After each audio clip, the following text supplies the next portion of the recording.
Dear students, आज हम discuss करेंगे कूलम्ब्स लॉ।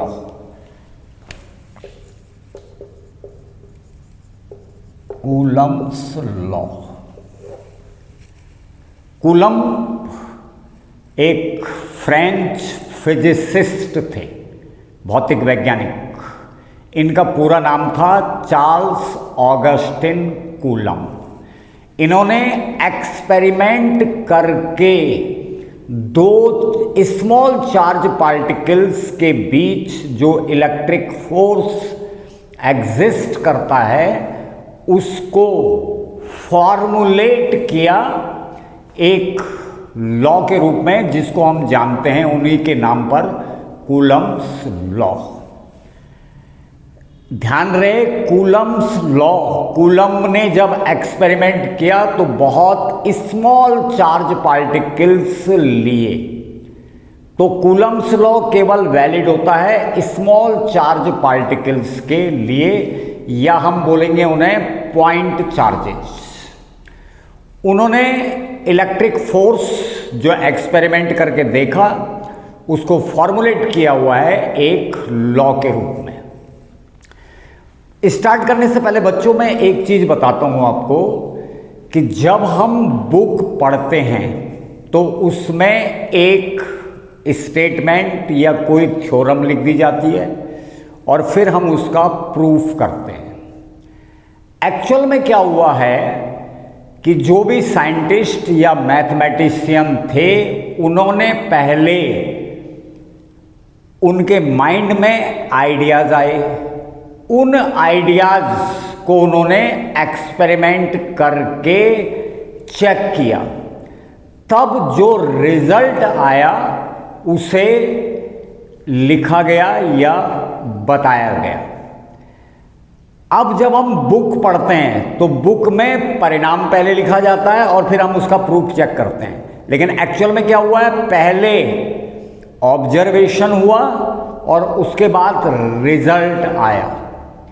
तो हमें थोड़ा पढ़ाई लिखाई इस तरीके से करनी चाहिए कि हम कम से कम अपने साइंटिस्ट और मैथमेटिशियंस के आइडियाज़ को तो पकड़ें कि उन्होंने ये जो स्टेटमेंट आया, उनके पास पहले से किसी ने स्टेटमेंट नहीं दिया हुआ था, स्टेटमेंट्स आया, ये कैसे लिखा।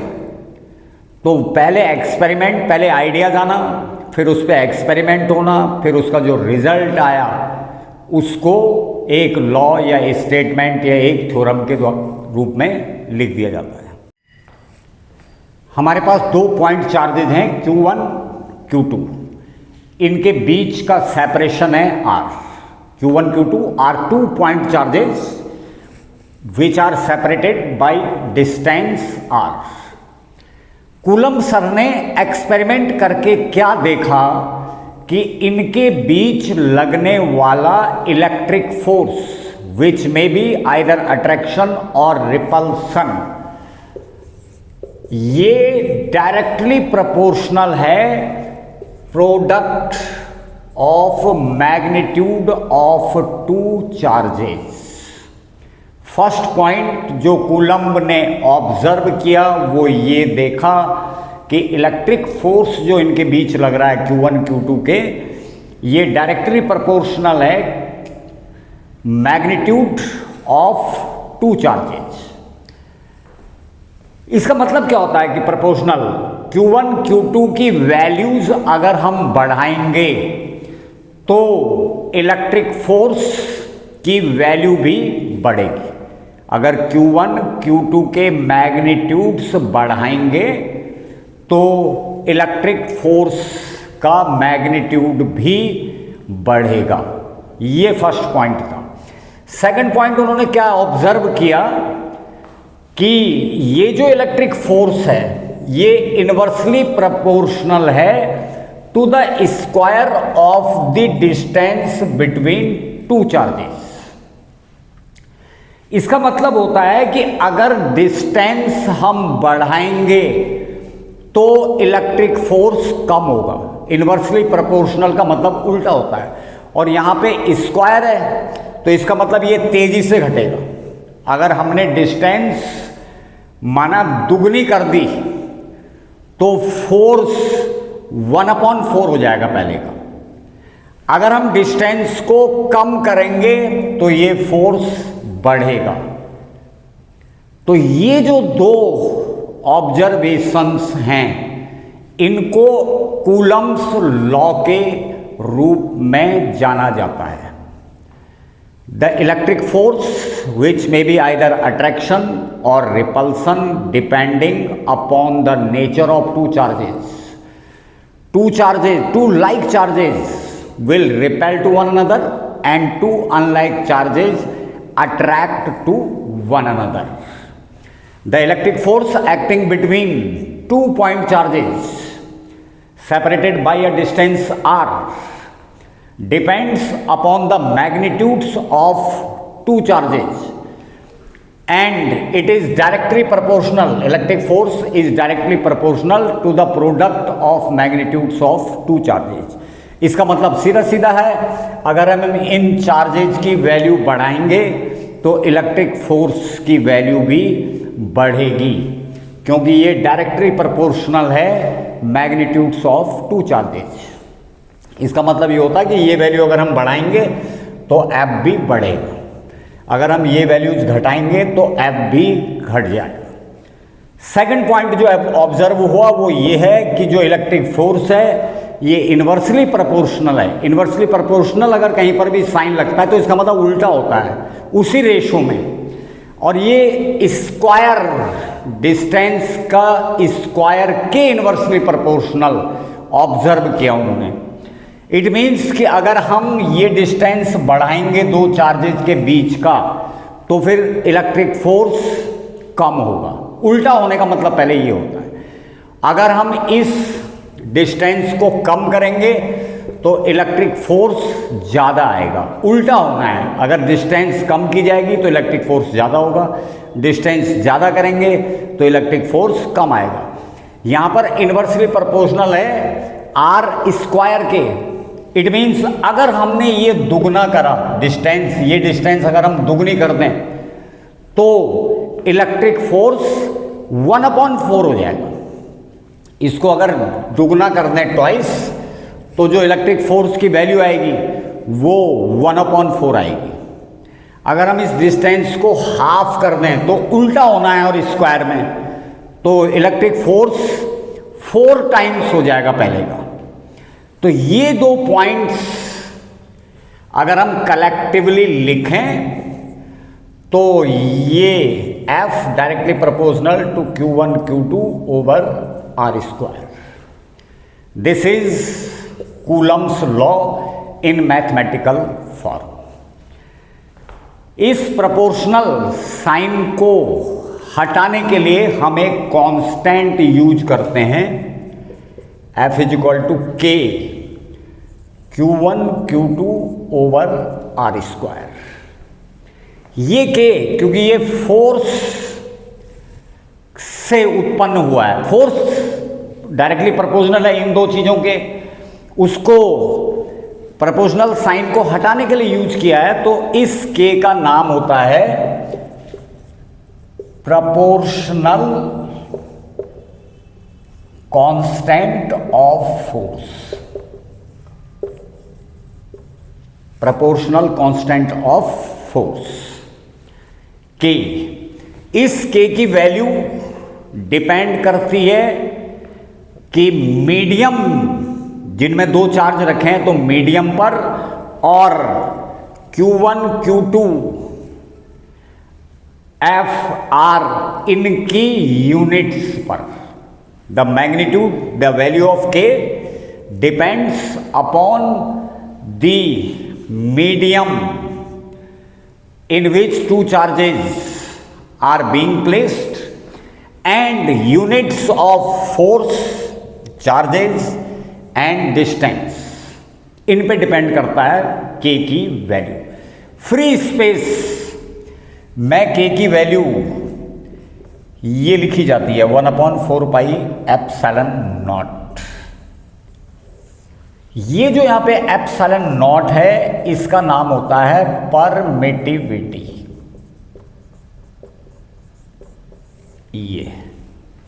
ये परमिटिविटी क्या है अभी हम पढ़ेंगे आगे। तो k की जो वैल्यू है वो 1/4πε0 और इसकी न्यूमेरिकल वैल्यू होती है 9 × 10⁹ न्यूटन। k की यूनिट यहां से ले रहा हूं मैं, k अगर आर स्क्वायर इधर कर दो एफ के साथ में तो न्यूटन फोर्स की यूनिट हो गई, R square meter square. Charge की यूनिट कूलम्ब लिखी जाती है, कूलम्ब सर के नाम पे ही चार्ज की यूनिट कूलम्ब लिख दी जाती है, over meter square. Meter square तो ऊपर आ गया, ओवर कूलम्ब, कूलम्ब तो कूलम्ब स्क्वायर। ये प्रोपोर्शनल कांस्टेंट ऑफ फोर्स, उसकी न्यूमेरिकल वैल्यू। अब इसको वेक्टर फॉर्म में लिखना है, कूलम्ब्स लॉ को वेक्टर फॉर्म में लिखना है। पहले यूनिट की बात कर लेते हैं। चार्ज की यूनिट कूलम्ब, ये कूलम्ब सर के नाम पे है। इसकी और यूनिट्स भी लिखी जाती हैं, अगर छोटी यूनिट करनी है तो micro Coulomb. 1 micro Coulomb is equal to 10⁻⁶ Coulomb की लिख दी जाती है। माइक्रो कूलम्ब छोटी यूनिट है। और यूनिट भी है सीजीएस सिस्टम में, ESU electrostatic unit of charge, इसे स्टेट कूलम्ब भी बोलते हैं। 1 Coulomb is equal to 3 × 10⁹ stat Coulomb. एक और यूनिट होती है इलेक्ट्रोमैग्नेटिक यूनिट ऑफ चार्ज, इसे एब कूलम्ब भी बोलते हैं। और 1 कूलम्ब बराबर 1/10 एब कूलम्ब के बराबर होती है। ये यूनिट है, ये बार बार कई जगहों पर हम जब न्यूमेरिकल प्रॉब्लम कर रहे होंगे तो सामने आएंगे, तो वहां पे बता दी जाएंगी बार बार। अब हम कूलम्ब्स लॉ को वेक्टर फॉर्म में पढ़ रहे हैं।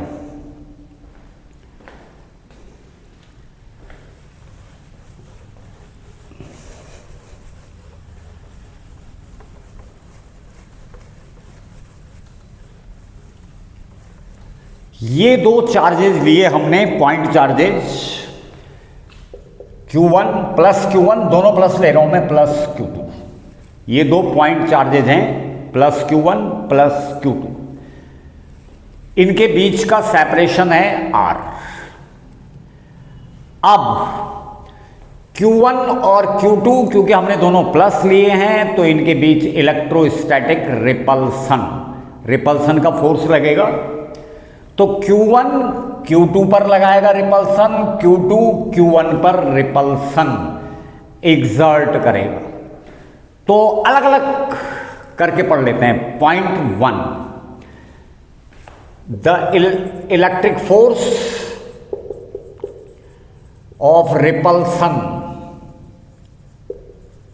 एग्जर्टेड का मतलब होता है जो लगाया गया bye charge Q1 on charge Q2 is given as F।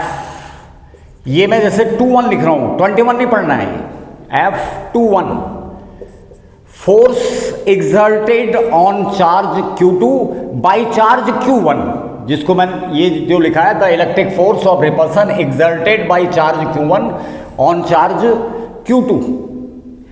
तो 2 को जो रिपल्सन महसूस हुआ Q1 के कारण, तो F21 इसलिए लिखा हुआ है, दैट इज कॉल्ड टू 1/4πε0। ये हमने मान लिए कि फ्री स्पेस में ही हैं दोनों charge, Q1 Q2 over R12।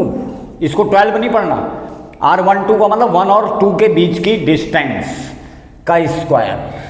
अब क्योंकि ये वेक्टर फॉर्म में लिखी जा रही है, ये तो मैग्नीट्यूड हो गया, तो यूनिट वेक्टर से मल्टीप्लाई कर दिया गया R12 वेक्टर फॉर्म में लाने के लिए। यूनिट वेक्टर मींस जिसका ऐसा वेक्टर जिसका मैग्नीट्यूड 1 होता है और R की ही डायरेक्शन में है ये यूनिट वेक्टर। तो ये मैग्नीट्यूड है फोर्स का। यूनिट वेक्टर से जब इसको हमने मल्टीप्लाई कर दिया तो ये वेक्टर फॉर्म में हो गया फोर्स। ये 2 1 लिखने का मतलब ये है चार्ज Q2 पर Q1 के द्वारा जो इलेक्ट्रिक फोर्स ऑफ रिपल्सन लगाया गया उसको रिप्रेजेंट कर रहा है F21। तो Q1 ने इस पे जो वो फोर्स लगाया वो F21 रिपल्सन है क्योंकि, तो डायरेक्टेड अवे। F21 ये जो Q1 है ये इस Q2 को रिपेल कर रहा है, तो ये इसकी डायरेक्शन हो गई F21, रिपल्सन है क्योंकि ये फोर्स। ऐसे ही सिमिलरली Q2 भी Q1 को रिपेल कर रहा होगा क्योंकि दोनों के बीच में इंटररिएक्शन होगा, तो Q2 भी Q1 को रिपेल करेगा। इस रिपल्सन को F12, अब ये 12 का मतलब चार्ज Q1 पर चार्ज Q2 जो रिपल्सन लगा रहा है उसको लिखा हुआ है F12। ऐसे समझ सकते हो, electric force of repulsion experienced by charge Q1 due to charge Q2, तो इसको हमने लिखा F12। F12 is equal to 1/4 pi epsilon naught Q1 Q2 upon, यहां पे मैं R21 लिख रहा हूं क्योंकि हम 2 से 1 डिस्टेंस वैसे मैग्नीट्यूड के रूप में तो सेम ही है, तो R21 स्क्वायर R21 ये यूनिट वेक्टर से मल्टीप्लाई कर दिया, ये मैग्नीट्यूड हो गया। तो ये है vector form of Coulomb's law. इस फॉर्म से F21 is equal to this, F12 is equal to this. इससे हमें क्या क्या चीजें देखने को मिल रही है? देखो, पहली चीज R12 इज इक्वल टू है माइनस R21। R12 1 से 2 के बीच की डिस्टेंस, इधर से 2 से 1 की डिस्टेंस माइनस F21, यानी इसको हम ऐसे ही बोल सकते हैं F21 is equal to minus F12। It means एक तो ये है कि R12 is equal to minus R21, इसका मतलब ये हो गया कि, और उससे ये दिख रहा है F21 is equal to minus F12। F21 और F12 का मैग्नीट्यूड सेम है लेकिन डायरेक्शन अपोजिट है। इसका मतलब ये हो गया, ये डिस्टेंस से तो ये पता चल रहा है कि जो इलेक्ट्रिक फोर्स है वो सेंट्रल फोर्स है क्योंकि एक ही लाइन में काम कर रहा है। और इससे हमें क्या पता चल रहा है कि जो इलेक्ट्रिक फोर्स है वो न्यूटन्स थर्ड लॉ जो मोशन का होता है उसका पालन कर रहा है। Newton's third law of motion, action and reaction, every action has equal and opposite reaction. तो कूलम्ब्स लॉ जो है Newton's third law of motion को भी फॉलो कर रहा है। अब कुछ इंपॉर्टेंट बातें ध्यान रखनी है वैलिडिटी पर। कूलम्ब्स लॉ हमेशा पॉइंट चार्जेज के लिए ही वैलिड होता है, ये बड़े चार्जेज पे अप्लाई नहीं होगा। पॉइंट चार्जेज होने चाहिए 2, उन पर ही कूलम्ब्स लॉ लगाया जा सकता है। चार्ज रेस्ट में होने चाहिए। Coulomb's law is only valid when 2 point charges are at rest. Charge बहुत छोटे होने चाहिए, मीन्स कि पॉइंट चार्जेज होने चाहिए और होने रेस्ट में चाहिए। एक और चीज, चार्जेस के बीच की जो डिस्टेंस है वो न्यूक्लियर जो डिस्टेंस होती है 10 to the power 15 minus 15, 10 to the power 15 नहीं, 10 to the power minus 15 meter, ये रेडियस है लगभग एटम की, तो इससे कम होनी चाहिए। अगर ये डिस्टेंस इससे ज़्यादा हो, इससे ज़्यादा होनी चाहिए, सॉरी, जो डिस्टेंस बिटवीन 2 चार्जेज है वो न्यूक्लियर जो डिस्टेंस होती है, न्यूक्लियर रेडियस को ही बोल देते हैं, उससे ज़्यादा होनी चाहिए। अदरवाइज न्यूक्लियर फोर्स डोमिनेट कर जाएंगे और हमें इलेक्ट्रिक फोर्स महसूस नहीं हो पाएगा फिर। तो ये बातें ध्यान रखनी है कूलम्ब्स लॉ से जुड़ी हुई। Now we introducing some important terms. Permittivity and relative permittivity.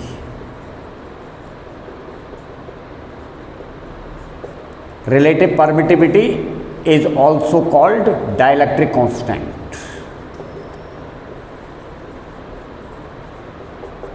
Relative permittivity is also called dielectric constant. First one, permittivity. What is permittivity?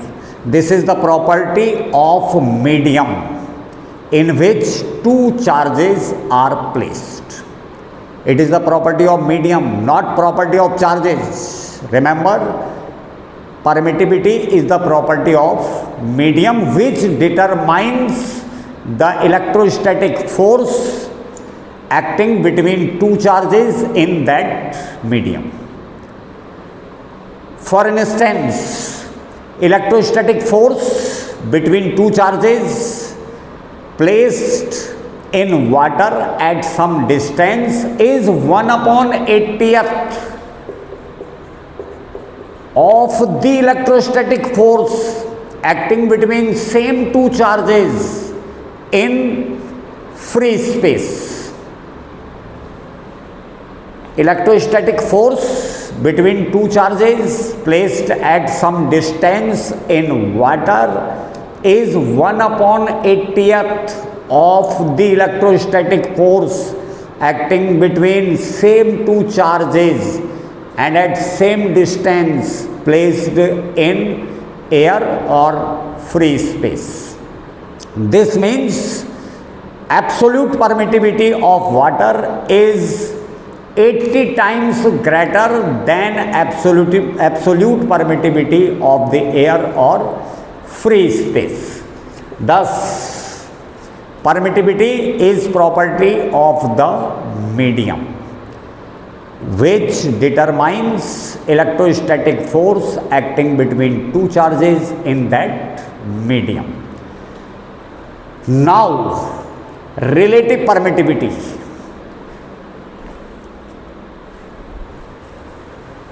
Let Q1, Q2